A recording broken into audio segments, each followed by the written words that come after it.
नमस्कार। आज की कक्षा में हम रामधारी सिंह दिनकर द्वारा रचित कविता स्वर्ग बना सकते हैं के बहुविकल्पीय प्रश्नों का अध्ययन करेंगे। इसके पूर्व यदि आपने चैनल को सब्सक्राइब नहीं किया तो सब्सक्राइब कर दें एवं बेल आइकन भी प्रेस कर दें।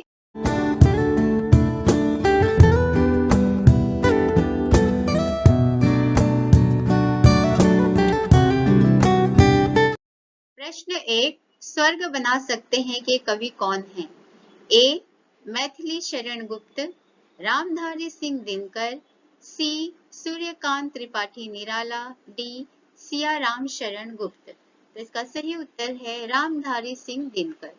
प्रश्न 2, रामधारी सिंह दिनकर को कौन सी उपाधि से विभूषित किया गया है? ए. राष्ट्र कवि, बी. राष्ट्रीय कवि, सी. शिरोमणि कवि, डी. श्रेष्ठ कवि। सही उत्तर है राष्ट्र कवि। प्रश्न 3, निम्न में से रामधारी सिंह दिनकर की प्रमुख रचनाएं कौन सी हैं? ए. कुरुक्षेत्र रश्मिरथी, बी. कुरुक्षेत्र कुणाल, सी. रश्मिरथी प्रभाती, डी. हुंकार पूजा गीत। सही उत्तर हम देखते हैं। सही उत्तर है कुरुक्षेत्र और रश्मिरथी। तो इस प्रकार के प्रश्नों का भी अध्ययन करते चलें।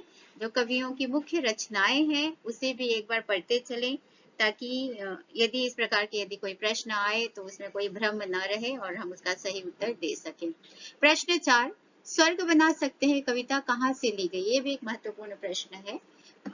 पहला है रश्मिरथी, दूसरा कुरुक्षेत्र, तीसरा हुंकार, चौथा रेणुका। तो सही उत्तर है कुरुक्षेत्र।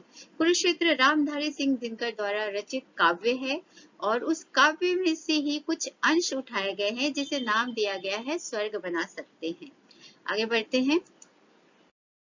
प्रश्न 5, धर्मराज भूमि किसी की नहीं कृत है दासी, काव्य पंक्ति के वक्ता कौन है? ए. रामधारी सिंह दिनकर, बी. भगवान कृष्ण, सी. भीष्म पितामह, डी. अर्जुन। सही उत्तर है भीष्म पितामह। जैसे कि हम जानते हैं कि ये कविता जो है इसकी पृष्ठभूमि महाभारत के युद्ध के उपरांत की है, जब युधिष्ठिर भीष्म पितामह के पास जाते हैं आशीर्वाद लेने के लिए और उनसे पूछते हैं कि एक आदर्श राजा को कैसा होना चाहिए। उस समय भीष्म पितामह जो सारी बातें बताते हैं उसी को काव्य के रूप में रामधारी सिंह दिनकर जी ने प्रस्तुत किया, इसलिए यहाँ पे वक्ता जो है वे हैं भीष्म पितामह। प्रश्न 6, जन्मना शब्द का अर्थ बताइए। ए. जन्मा हुआ, बी. जन्म मना, सी. जाना माना, डी. जन्म से। तो सही अर्थ यहाँ पर होगा जन्म से। प्रश्न 7, इसके सभी निवासी, इसके शब्द का अर्थ क्या है? ए. धरती, बी. स्वर्ग, सी. आकाश, डी. भारत। सही उत्तर है धरती। 8वां प्रश्न, समीरण शब्द का अर्थ है ए. समीप, बी. सुमिरन, सी. वायु, डी. अग्नि। सही अर्थ होगा यहाँ पर वायु।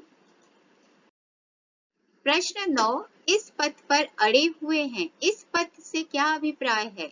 ए. स्वर्ग का मार्ग, बी. विकास का मार्ग, सी. सच्चाई का मार्ग, डी. जीवन मार्ग। सही उत्तर है विकास का मार्ग। प्रश्न 10, संसार में शांति की स्थापना कब संभव है? ए. जब सब शांति पाठ करें, बी. जब कोई आवाज नहीं उठाए, सी.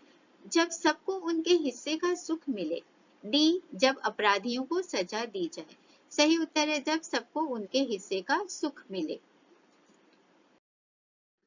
प्रश्न 11, मनुष्य क्या भूल गया है? ए. प्रत्येक व्यक्ति का प्राकृतिक संसाधनों पर समान अधिकार, बी. प्रत्येक व्यक्ति प्राकृतिक संसाधन का इस्तेमाल नहीं कर सकते, सी. प्राकृतिक संसाधन का सदुपयोग, डी. प्राकृतिक संसाधन सीमित है, सभी में नहीं बांटा जा सकता। उत्तर है प्रत्येक व्यक्ति का प्राकृतिक संसाधनों पर समान अधिकार। 12वां प्रश्न, भोग संचय से क्या तात्पर्य है? ए. ईश्वर को भोग लगाना, बी. जितना हो सके उतनी वस्तुओं का भोग करना, सी. भविष्य के लिए सोचना, डी. सुख साधन की वस्तुओं को इकट्ठा करना। सही उत्तर है सुख साधन की वस्तुओं को इकट्ठा करना। 13वां प्रश्न, कविता में विकीर्ण शब्द का अर्थ किस संदर्भ में दिया गया है? ए मनुष्य के संदर्भ में, बी प्राकृतिक संपदा के संदर्भ में, सी कोलाहल के संदर्भ में, डी युधिष्ठिर के संदर्भ में। सही उत्तर है प्राकृतिक संपदा के संदर्भ में। 14वां प्रश्न, धरती को स्वर्ग कब बनाया जा सकता है? ए जब मनुष्य जान ले कि धरती पर सभी का समान अधिकार है, बी जब धरती से गंदगी समाप्त हो जाए, सी जब प्रत्येक व्यक्ति देवताओं की तरह व्यवहार करे, डी जब प्रत्येक व्यक्ति धरती पर लंबा जीवन जिए। सही उत्तर है जब मनुष्य जान ले कि धरती पर सभी का समान अधिकार है।